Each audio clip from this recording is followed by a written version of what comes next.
Hey guys, good morning everyone, welcome to a new blog. আসলে আমি ঘুম থেকে উঠেই ব্লগটা স্টার্ট করতে পারিনি, কারণ ঘুম থেকে উঠতে আজকে একটু দেরি হয়ে গেছিলো আর আজকে অনেক কটা কাজ আছে। তো আমি ঘুম থেকে উঠে দুটো ডিম সিদ্ধ খেয়ে, অবশ্যই জল খেয়ে তারপরে স্নান করে রেডি হয়ে নিয়েছি, কারণ এখন যাব হচ্ছে গিয়ে একটু স্কুল আর একটু ব্যাংকে কিছু প্রবলেমের জন্য। তো আসি ওখান থেকে, তারপর তোমাদের সাথে দেখা হবে। তো আমি স্কুল থেকে বাড়ি চলে এসেছিলাম। মা আমাকে এই কুঁদরি ভাজা, শসা আর রুটি দিয়েছে, সেটাই আমি এখন খাচ্ছি। যেহেতু স্কুলে ফোন অ্যালাউ ছিল না আর ব্যাংকে প্রচণ্ড ভিড় ছিল, এর জন্য ভিডিও করতে পারিনি। তো আমি এখন ওই বাড়ি চলে যাব, ওই বাড়ি গিয়ে দুপুরে ভাত খাবো। তো ওই বাড়ি যাই, আবার তোমাদের সাথে দেখা হচ্ছে। ব্লগটা খুবই ছোট হয়ে যাচ্ছে, কারণ আমি কিছুই করছি না সেরকম। আর তার থেকে বড় কথা, আমি অতটাও ভিডিও করতে, যেহেতু ফার্স্ট, তো আমি অতটাও ভিডিও করতে পারছি না সব কিছু। তো এর জন্য ব্লগটা খুবই ছোট হয়ে যাচ্ছে, এর জন্য সবাইকে সরি।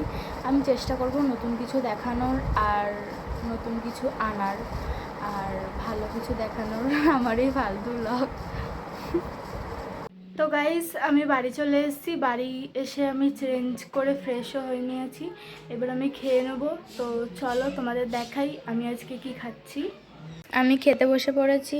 আমি আজকে খাচ্ছি ভাত, লাল শাক আর আলু ভেন্ডি পোস্ত আর রাঙা আলু বিনস দিয়ে ডাল সিদ্ধ। তো এটাই আজকের আমার লাঞ্চ। তো গাইস, আমি রেডি হয়ে বেরিয়ে পড়েছি, আমি যাচ্ছি একটু ঘুরতে। তো ঘুরে টুরে বাড়ি যাই, আবার তোমাদের সাথে রাস্তায় দেখা হয়ে গেছিলো এই কিউট কিউট বিড়ালগুলোর সাথে। এই একটা আর এই একটা, এরা খুবই কিউট ছিল, বাট শয়তানও ছিল। এই দেখো। তো আমি চলে এসেছি বাইরে থেকে, এবার আমি চেঞ্জ করে নিয়ে ফ্রেশ হয়ে নিয়ে খেয়ে নেবো। তো ভিডিওটা আমাকে এভাবে এন্ড করতে হবে আমি কখনোই ভাবিনি, কারণ কারেন্ট নেই। আমি অনেকক্ষণ থেকে ওয়েট করছিলাম যে আমি কি খাচ্ছি সেটা তোমাদেরকে দেখাবো। তো যাই হোক, আমি অন্ধকারেই খেয়ে নিয়েছিলাম, কারণ আমার খুব খিদে পেয়ে গেছিলো। এখন প্রায় 11টা বেজে গেছে। তো সবাইকে এটাই বলতে চাই যে সরি, কারণ আমি দেখাতে পারিনি।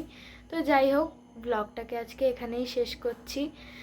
ফ্ল্যাশ জ্বালিয়ে আমাকে ব্লগ করতে হচ্ছে। ব্লগটাকে এখানেই শেষ করছি। গুড নাইট সবাইকে। তো সবাই লাইক, কমেন্ট, শেয়ার, সাবস্ক্রাইব করে পাশে থেকো অ্যান্ড সাপোর্ট করো। তো চলো সবাইকে টাটা।